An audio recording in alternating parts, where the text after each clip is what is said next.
En este día, amigo oyente, continuamos nuestro viaje por el libro de Proverbios y volvemos al capítulo 29. Y vamos a leer en primer lugar el versículo 5. Y aquí dice, el hombre que lisonjea a su prójimo, red tiende delante de sus pasos. Creemos que hay ocasiones cuando la alabanza y el aplauso a un hombre que está haciendo una buena tarea es algo que corresponde. Debemos reconocer el mérito, por supuesto, y esto es algo propio. Seguro que hay ocasiones cuando es bueno ponerse de pie y elogiar a una persona. Pero cuando se usa la lisonja, es como el comer demasiada miel, como hemos leído antes en este libro de Proverbios. Hay algunas personas que en el momento en que uno comienza a hablar, ellos comienzan a lisonjearlo. Y en realidad no le están comunicando a uno lo que tienen en su corazón. Hay algunas personas que quieren pedir favores, y lo primero que hacen es decirle a uno lo bueno que uno es, lo bien que uno habla y todo eso. Mientras más lo lisonjean a uno, más grande es lo que ellos van a pedir. Podemos darnos cuenta entonces que el lisonjear así es algo peligroso, porque hay personas que pueden creer lo que se les dice, y es trágico cuando uno cree en eso de esa manera. Veamos ahora lo que dice el versículo 10 de este capítulo 29. Los hombres sanguinarios aborrecen al perfecto, mas los rectos buscan su contentamiento. Esto se refiere al hombre que está sediento de sangre, el hombre que tiene un deseo de muerte y de odio en su corazón. El Señor Jesucristo dijo que si usted odia a su hermano, usted es culpable de muerte. Caín fue culpable de muerte. Eso ya estaba en su corazón.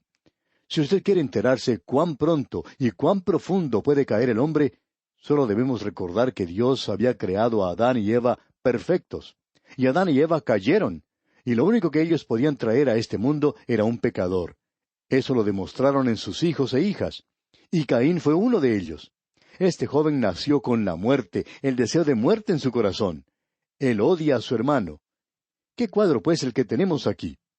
Ahora el versículo 11 nos dice, el necio da rienda suelta a toda su ira, mas el sabio al fin la sosiega. Cuando uno habla con un necio, esta persona le dice a uno de todo. Pero el hombre sabio guarda ciertas cosas. Él es una persona cuidadosa de lo que va a decir. Ahora el versículo 12 dice, si un gobernante atiende la palabra mentirosa, todos sus servidores serán impíos. Esa es la razón, y ya hemos tenido esto antes, por la cual un niño que roba a sus padres debe ser castigado. Es decir, debe ser disciplinado por tomar algo que no le pertenece a él, aun cuando eso le pertenezca a sus propios padres. ¿Por qué? Porque los hijos imitan cosas así, y eso es cierto de cualquier hombre que esté ocupando un alto cargo. Su conducta será reflejada en aquellos que están bajo su mando, y este es el cuadro que tenemos aquí. Veamos ahora lo que nos dice el versículo 17. Corrige a tu hijo y te dará descanso, y dará alegría a tu alma. Y eso sigue a lo que acabamos de decir. Luego el versículo 18 dice, sin profecía el pueblo se desenfrena, mas el que guarda la ley es bienaventurado. Ya hemos visto esto con anterioridad, que se refiere a la comprensión, al entendimiento espiritual. O podríamos decir, la obra del Espíritu Santo en la vida del creyente le da a éste una comprensión de lo que dice la palabra de Dios. Allá en el primer libro de Samuel, capítulo 3, versículo 1, leemos, el joven Samuel ministraba a Jehová en presencia de Elí, y la palabra de Jehová escaseaba en aquellos días. No había visión con frecuencia. En aquellos días no había entendimiento o comprensión de la palabra de Dios, y por tanto, ésta llegaba a ser una cosa preciosa. Dios levantó a Samuel y llegó a ser un profeta para lograr esto. Fue Moisés quien dijo, ojalá todo el pueblo de Jehová fuese profeta. Es decir, que tuviera un entendimiento de la palabra de Dios. Personalmente, opinamos que el discernimiento espiritual es uno de los dones que Dios ha dado a la Iglesia en el presente. Vamos a dejar de lado algunos de estos proverbios, ya que los hemos visto con anterioridad presentados en forma diferente. Con este capítulo se finaliza en realidad la colección de proverbios que fue copiada por los varones de Ezequías, y ahora llegamos a estos proverbios que son en realidad atribuidos a Salomón. Sin embargo, creemos que el último capítulo que vamos a leer fue escrito por el mismo Salomón. Veamos ahora lo que nos dice este capítulo 30 de Proverbios, donde encontramos las palabras de Agur.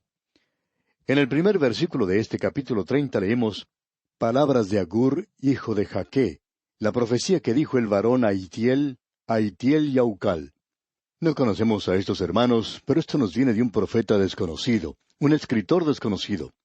Lo interesante de notar aquí es que todos estos nombres propios son iguales a todos los nombres hebreos. Algunos de ellos han sido traducidos como simplemente pronombres porque tienen algún significado, y querría decir las palabras del que los juntó, el hijo de una persona piadosa. Eso podría ser la traducción. El versículo 4 de este capítulo 30 es algo interesante. Escuche usted. ¿Quién subió al cielo y descendió? ¿Quién encerró los vientos en sus puños? ¿Quién ató las aguas en un paño?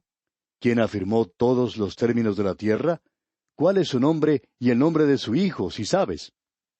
Esa es una pregunta que usted recuerda Dios le hizo a Job. ¿Quién es capaz de contestar esas preguntas? Pues bien, el Señor Jesucristo dijo, Nadie subió al cielo sino el que descendió del cielo, el Hijo del Hombre que está en el cielo. Esa es la razón por la cual decimos constantemente que el Señor Jesucristo es la única autoridad en este asunto de la creación, el asunto del origen del universo. Creemos honradamente que ninguno de nosotros tiene una explicación correcta. No creemos que la ciencia la tenga. El hecho de que se nos haya presentado este asunto de la evolución indica que ellos no tienen la respuesta en cuanto al origen del mundo. También es la razón por la cual se gasta tanto dinero en ir a la Luna y a Marte y conseguir algunas rocas para tratar de hallar algo acerca del origen de este universo. Hay quienes toman los primeros versículos del libro de Génesis y dicen, así es, y yo también digo eso. Pero luego uno toma uno de los versículos que siguen y dice, bueno, eso nos habla acerca de la creación. Amigo oyente, yo no creo que Dios le haya indicado a usted nada acerca de la creación. Creemos en esa teoría que deja un vacío en cuanto a esto. Quizás sea un poco anticuado. Creemos en eso a pesar de los nuevos libros que han aparecido, escritos por personas muy inteligentes del presente. Pero no creemos que Dios le haya dado alguna información en particular a usted, amigo oyente. ¿Quién subió al cielo y descendió? ¿Cuándo hizo usted ese viaje, amigo oyente, con el cual obtuvo toda esa información e iluminación? No interesa si usted es un científico o un teólogo, usted no puede conocer esto. Y queremos decir eso de una manera muy enfática. Usted no puede saber eso. Y Dios dice, ¿dónde estabas tú cuando yo fundaba la tierra? Así es que, amigo oyente, usted no tiene respuesta para esto. Nos gusta la expresión que encontramos aquí en este versículo 4, donde dice, ¿quién encerró los vientos en sus puños? Piense en esto, amigo oyente. Dios tiene en sus manos el viento de la misma manera en que usted puede tener algún artículo en su propia mano. ¡Qué cuadro este! El hombre conoce muy poco acerca de estas cosas. En ese mismo pasaje donde el Señor Jesucristo dice que Él es quien descendió del cielo, Él también dice, el viento sopla de donde quiere, allá en el Evangelio según San Juan, capítulo 3, versículo 8. Este es un versículo tremendo en realidad. Tenemos unos versículos muy buenos aquí en este capítulo 30 de Proverbios, y solo los podemos mencionar ligeramente. Por ejemplo, el versículo 5 dice en su primera parte, Toda palabra de Dios es limpia. Nadie le puede limpiar a usted de esa manera. Cada palabra de Dios es pura. No es simplemente un 99% limpia o pura. Esto es mucho mejor que cualquier jabón de lavar. Y la segunda parte de este versículo 5 nos dice, Él es escudo a los que en Él esperan. ¡Qué seguridad y protección encontramos aquí! Luego leemos en el versículo 6 lo siguiente, No añadas a sus palabras para que no te reprenda y seas hallado mentiroso. Ahora Dios le puede llamar a usted mentiroso, amigo oyente, a usted, pero usted no trate de hacer eso con Él. Luego tenemos en el versículo 7 y la primera parte del versículo 8 lo siguiente, Dos cosas te he demandado, no me las niegues antes que muera. Vanidad y palabra mentirosa, aparta de mí. Aquí se quiere decir que uno no quiere vivir entre aquellos que son vanos y lisonjeros y con aquellos que siempre están mintiendo. Es como estar viviendo en un nido de víboras, vivir con personas así en esa forma.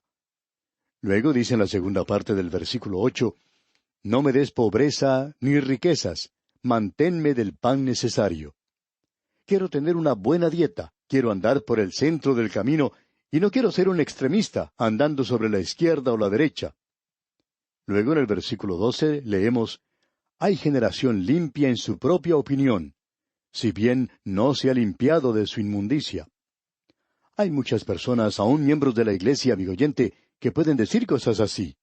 Estas son personas que toman posición con los que están diciendo que son puros ante sus propios ojos. Esta gente no necesita un Salvador. Ellos son tan religiosos. Y luego tenemos aquellos que ocupan altas posiciones en los negocios y se sienten de la misma manera. Y aun aquellos que están pasando por circunstancias difíciles piensan que están bien, que son limpios en su propia opinión. Sin embargo, amigo oyente, esta gente no ha sido limpiada. Ninguno de ellos es limpio. Solamente pueden ser lavados por la sangre de Cristo. Luego en la primera parte del versículo 15 tenemos una declaración maravillosa. Leamos. La sanguijuela tiene 2 hijas que dicen, dame, dame. Cuando uno anda a caballo tiene 2 riendas y las tiene que mantener firmes porque siempre una de ellas está diciendo, dame, dame, suéltame que quiero correr. Bueno, es mejor que usted mantenga firme la rienda porque si no, el caballo sale desbocado. Y eso es algo para la vida diaria, amigo oyente, el control propio, el mantenerse firme. Usted recuerda que David dijo que no seamos como el caballo o como el mulo, que necesita tener freno en su boca para poder controlarlo, para poder guiarlo. Uno puede poner estas cosas en las manos del Señor. Luego en la segunda parte del versículo 15 dice, 3 cosas hay que nunca se sacian. Aún la cuarta nunca dice, basta. Hay 4 cosas que nunca están satisfechas, que nunca tienen lo suficiente. Leamos ahora el versículo 16 de este capítulo 30 de Proverbios. El Seol, la matriz estéril, la tierra que no se sacia de aguas, y el fuego que jamás dice, basta. Y la primera es la tumba. Usted y yo estamos viviendo en una procesión fúnebre. Todos nosotros nos encontramos en esta procesión. Comenzó allá afuera en el jardín del Edén con Abel y ha continuado a través de los siglos. Como dijimos en otra ocasión, este mundo en el cual vivimos es simplemente un gran cementerio, es decir, donde se sepulta la gente. La tumba nunca está satisfecha. Luego tenemos la matriz estéril. Hay tantas mujeres que por una razón u otra no pueden tener hijos, y ellas son, según nuestra opinión, aquellas que resultan ser madres maravillosas para niños que adoptan. Nunca están satisfechas. Ellas quieren y desean tener esos pequeños niños que echan sus brazos al cuello, y algunos de ellos le llaman mamá. Y lo mismo ocurre con el padre. Luego se nos dice, la tierra que no se sacia de aguas. Nunca recibimos suficiente lluvia. Siempre hace falta más. En algunas partes y zonas de este mundo hay demasiado calor y no hay suficiente lluvia. Luego seguimos leyendo, y el fuego que jamás dice, basta. Estas son 4 cosas que nunca están satisfechas. Luego, pasando al versículo 17, leemos, el ojo que escarnece a su padre y menosprecia la enseñanza de la madre, los cuervos de la cañada lo saquen y lo devoren los hijos del águila. Un juicio terrible se pronuncia contra aquellos que se vuelven contra su padre y su madre. Que Dios tenga misericordia del joven que en el día de hoy se ha vuelto contra su padre y su madre, especialmente si ellos son creyentes en Cristo. Creemos que estos deben dar un buen ejemplo. Luego el versículo 18 dice, 3 cosas me son ocultas, aún tampoco sé la cuarta. Y ya que el escritor no conocía lo que esto era, creemos que tampoco nosotros lo sabemos. Así es que vamos a seguir adelante. En el versículo 19, en la primera parte, dice, el rastro del águila en el aire. ¿Ha visto usted alguna vez a un águila volando? Bueno, su rastro no es posible visualizarlo. Otra cosa oculta, según este mismo versículo, es el rastro de la culebra sobre la peña. ¿Ha visto usted alguna culebra sobre la roca? Bueno, si acaso usted la ha visto, su rastro no se puede detectar. Y luego ignoramos también el rastro de la nave en medio del mar. Esto siempre ha sido un misterio para mí. Cuando uno observa esos grandes transatlánticos hechos de material tan pesado como el hierro, sorprende a uno que puedan flotar así, pero allí están. Y lo último que se nos dice en este versículo 19 es lo siguiente, y el rastro del hombre en la doncella. De seguro que usted ha notado a los jóvenes, aún en el día de hoy, cuando se habla tanto acerca del sexo. Cuando usted ve a algún jovencito de unos 14 o 15 años que se encuentra con una niña, ¿ha notado lo torpe que se porta? ¿Cuán embarazoso es eso para ellos? El escritor Agur dijo que estas eran 4 cosas que él no comprendía, y aún hoy nosotros no las podemos comprender. Y vamos a tener que dejar esto aquí en el día de hoy, pero finalizaremos Dios mediante este libro en la próxima oportunidad y consideraremos algunas cosas maravillosas que se mencionan aquí en este capítulo. Vamos a visitar el zoológico y ver algunos de los animales que se encuentran allí. ¿Sabía usted que los animales tienen un mensaje para nosotros? Dios los creó a ellos para cumplir con sus muchos propósitos. Uno de ellos, el de dar un mensaje para nosotros. Y veremos eso, Dios mediante, en nuestro próximo estudio. Y antes de despedirnos, dejamos con usted este hermoso proverbio que dice, «Toda la palabra de Dios es limpia. Él es escudo a los que en Él esperan». Que esta gran verdad bíblica limpie y fortalezca su vida como cristiano es nuestra ferviente oración.